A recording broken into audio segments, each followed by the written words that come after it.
Semejante gotita, agüita, agüita. Lo que estamos activos movemos los pies, reneguita. Un pasito muy fino y el flota divino. Hey, comment vas-tu? Alors aujourd'hui on se retrouve certes pour une nouvelle vidéo avec certes une nouvelle caméra avec une qualité muy caliente para... En fait depuis les Canaries je veux pas quitter mon côté espagnol, sabes? Bref, je peux enfin m'estimer comme étant une youtubeuse de qualité, de par, certes, le contenu. D'ailleurs, tu peux t'abonner et liker la vidéo. Mais là, on peut parler en termes de qualité d'image. Non, mais regarde-moi ça! Ce focus sur moi, ce flou derrière moi, là. Non, franchement, c'est... Voilà. Je voulais introduire cette vidéo, enfin, le Glow Up 2, tant attendu. Non, il n'y a personne qui l'a attendu. Mais tant attendu par moi et quelques personnes. Alors, du coup, dans le Glow Up 1, je ne sais pas si tu t'en souviens, car ben, ça fait un bail. Je suis pas très à jour sur mes vidéos, hein, mais je vais y revenir. Je reviens en force. Du coup, vu que j'ai une nouvelle caméra, ça me booste, ça me motive, ça me... Tu vois ce que je veux dire? Du coup, dans ma première vidéo du Glow Up, j'ai évoqué 3 parties. La perte de poids, la résurrection de mes cheveux et le blanchiment dentaire. Du coup, je te propose de commencer crescendo avec le blanchiment. J'avais testé la gamme Crest 3D White, une cure de 20 jours et bah, comme tu peux le voir, ça marche. Si tu souhaites connaître les sensations à l'instant T, je t'invite à regarder la partie 1 du Glow Up où j'explique vraiment tout en détail parce que du coup dans cette vidéo je vais expliquer vraiment l'après. Comme j'ai dit précédemment, il faut avoir une hygiène bucco-dentaire irréprochable. Tu te brosses les dents 3 fois par jour comme d'habitude. Et aussi un petit rappel, il faut absolument ne pas avoir de tartre sur les dents. Soit faites un détartrage chez le dentiste ou vous-même, dans tous les cas c'est possible. Maintenant il y a mille et une façons de détartrer ses dents solo. Au moment de la cure, normalement c'est 30 minutes, je gardais 3/4 d'heure voire 1 heure. Je sais, je suis une malade mais je suis obsédée par les dents blanches. Concernant la fréquence d'utilisation, d'un point de vue personnel, je le ferai 1 fois voire 2 fois au grand max. Une fois que j'avais fini ma cure, enfin, que je pensais l'avoir fini, il me restait une bande. Je l'ai faite 2 mois après je dirais. Ça m'a sensibilisé les dents mais de fou malade. Vraiment je laissais genre 1 heure des fois mais là j'ai pas pu laisser plus de 20 minutes tellement ça... Je sentais en fait, je sentais que mes... Bref, ça me faisait mal et je pense que j'ai eu mal justement parce que mes dents étaient plus habituées à la cure en fait. J'étais dans un élan et là en fait j'ai stoppé l'élan et puis du jour au lendemain, je crois que mes dents n'ont pas supporté sur le coup et du coup je pense que c'est pour ça que j'ai eu mal en fait tout simplement. Donc du coup c'est pour ça que voilà quoi. 1 fois par an pour moi c'est plus que raisonnable, c'est plus que bien et comme je vous l'ai dit tout à l'heure, si l'hygiène bucco-dentaire suit par la suite, vous aurez aucun problème, vous garderez vos dents blanches. Concernant la perte de poids, alors il faut savoir que j'ai un parcours, un background, une très grande histoire avec les kilos. J'ai eu une première transformation quand j'étais en 3e seconde. J'avais perdu 40 kilos en 6 mois. J'en parlerai peut-être dans une autre vidéo, mais bon, là n'est pas le sujet. Le problème, c'était vraiment l'après perte de poids. Je me suis un peu reposée sur mes lauriers. J'étais un peu dans ma zone de confort. Je me suis dit, dans tous les cas, ton poids, je le reprendrai pas.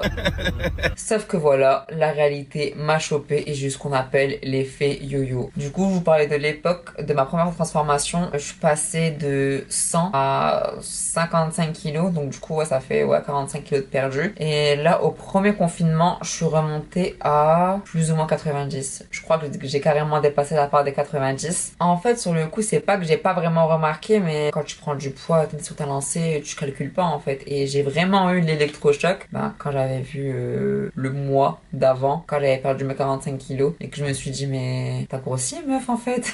Et en fait faut savoir que je ne sais pas manger, dans le sens où je ne sais pas manger sain. En fait je suis directement dans le cliché en fait, pas forcément de manger de tout ce qui est salade et compagnie, mais vraiment de réduire drastiquement mon assiette en fait. Je me sous-alimentais en fait tout simplement. Je mangeais ce que je voulais mais en quantité infime. Le matin je me réveille déter, je mange peu. Le midi je continue sur ma lancée, je mange peu. Et là arrive le soir mais je crève la dalle. Et c'est normal en fait. Sauf qu'en fait, du coup, le soir, en fait, je m'empiffrais en me rassurant en disant, ouais, mais le midi et le matin, j'ai pas beaucoup mangé. Sauf que, en fait, ça casse tout mon truc, en fait. D'autant plus que c'est connu, reconnu, comme quoi, faut manger très léger le soir. Du coup, j'ai eu la merveilleuse idée, mais je me suis lancée dans le jeûne intermittent. Du coup, je mangeais de midi à 20h, ce qui est plutôt correct. Tu loupes juste le petit déjeuner en soi. Franchement, sur le coup, je voyais pas les résultats. Vraiment, je me dis, mais vas-y, ce que je fais, ça sert à rien. Sur le court terme, tu vois pas les résultats, mais sur le long terme, en fait, si tu veux vraiment voir l'efficacité du jeûne intermittent, faut faire un avant-après, noter, ce que j'avais fait, moi, sur mes petits post-it, j'avais noté mes mensurations, hein. J'ai fait bras, ventre, hanche, cuisse, même mon cou. J'ai maigri du cou. Je passais de 35 à 33 cm de tour de cou. Voilà, si ça intéresse quelqu'un.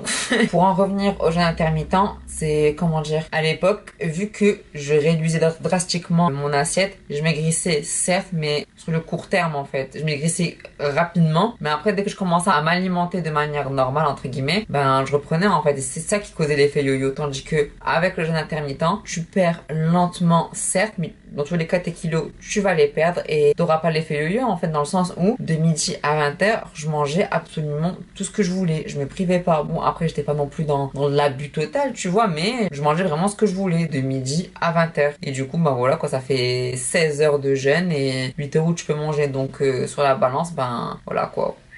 Tu perds dans la longévité. Un des gros autres secrets qui n'est plus vraiment un secret, boire beaucoup d'eau, énormément d'eau, boire. Franchement, si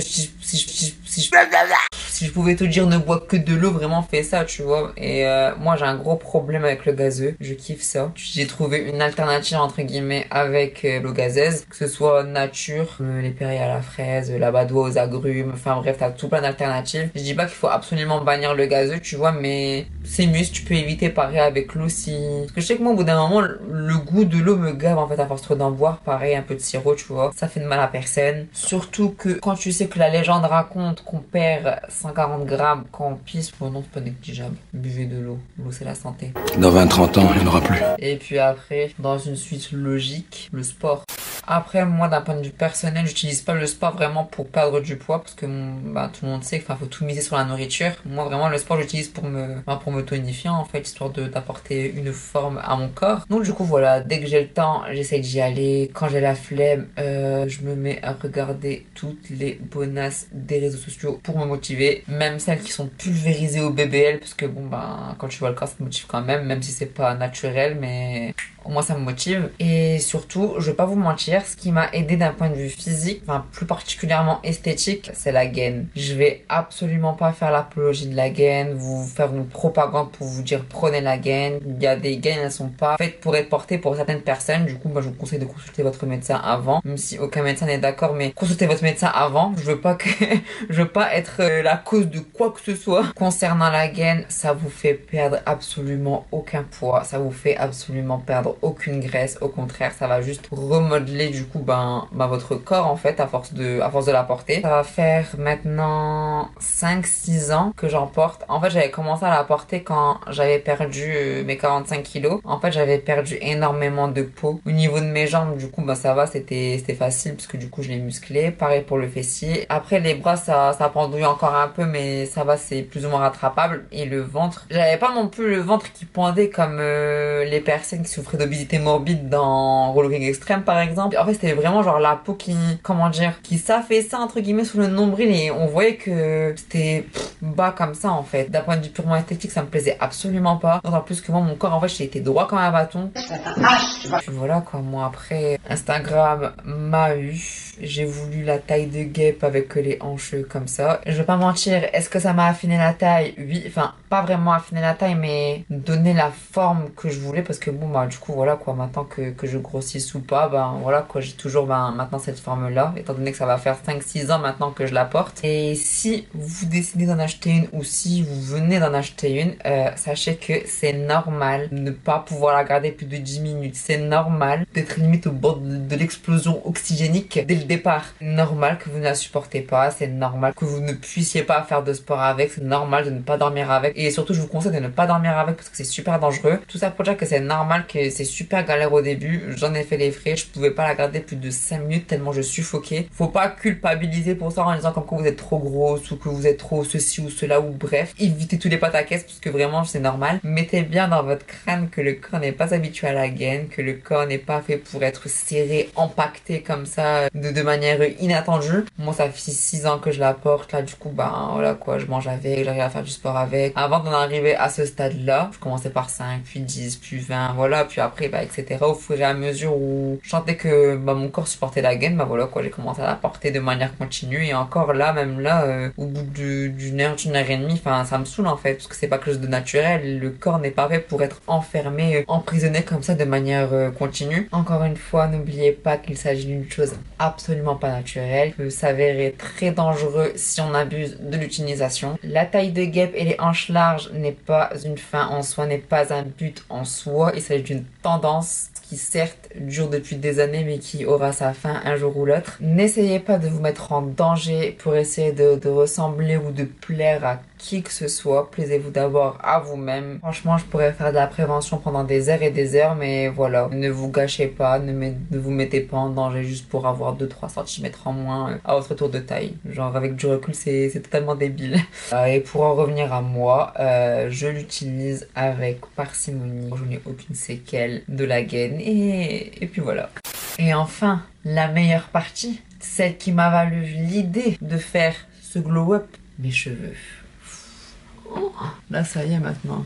Je commence à revivre. D'ailleurs, il faut que je coupe mes pointes. Comme tu peux le voir, la mission brune ténébreuse est toujours d'actualité. Comme je vous l'avais dit dans la partie 1 de mon glow-up, je suis passée par toutes les couleurs et vraiment celle qui m'a fait péter un plomb, c'était la couleur rouille en fait. De base, j'avais une couleur magnifique, une espèce de rouge, roux, marronné, glacé, chocolaté. En fait, je voulais pas tout le temps entretenir une couleur parce qu'en fait, déjà que mes cheveux étaient défoncés à la mort, je me suis dit, ben, fais noir et touche plus à tes cheveux. Ne fais plus ça, ne t'inflige plus ça. Et là, si je te dis que j'ai réussi à ne pas teindre mes cheveux, parce que c'est une vraie pathologie, bah, je te mentirais en fait parce que j'ai un petit peu tenté le châtain. Et on va rester sur le mot tentative hein, parce qu'il s'agissait littéralement d'un échec.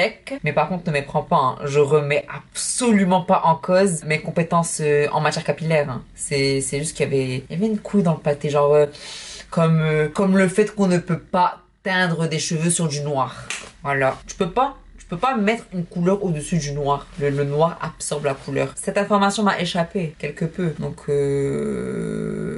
du coup, ouais, vu que mes cheveux avaient poussé, ben en fait, j'avais que ma racine, en fait, ma grosse racine qui a pris la couleur. Le point positif, c'est que j'ai pu remarquer ben, que mes cheveux ont poussé. Et le point négatif, c'est que c'était dégueulasse. C'était horrible, ignoble, à vomir. Mais bon, au-delà de mon obsession pour la coloration capillaire, je t'avais parlé des gélules Luxéol. Du coup, j'ai fait la cure de 3 mois, soit 90 gélules. Dans tous les cas, je te mettrai tous les liens de tout ce que j'ai acheté en barre de description. Du coup, pourquoi j'ai commencé Luxéol en fait, j'étais arrivée à un point où mes cheveux ne voulaient absolument plus pousser, toutes les phases de teinture. J'en prenais plus autant soin qu'avant, dans le sens où avant c'était bain d'huile avant chaque shampoing. Je me lave les cheveux 2 fois par semaine, donc du coup ouais, 2 fois par semaine, des bains d'huile, des soins. Et du coup par la suite j'en faisais toujours mais de manière moins récurrente en fait. D'autant plus que j'avais perdu en brillance, en volume. Franchement, mes cheveux, ils avaient aucune forme et je me suis dit que je pouvais faire tous les bains d'huile du monde, tous les soins du monde. Fallait vraiment genre un coup de boost et je me suis dit, ben, je pourrais pas trouver mieux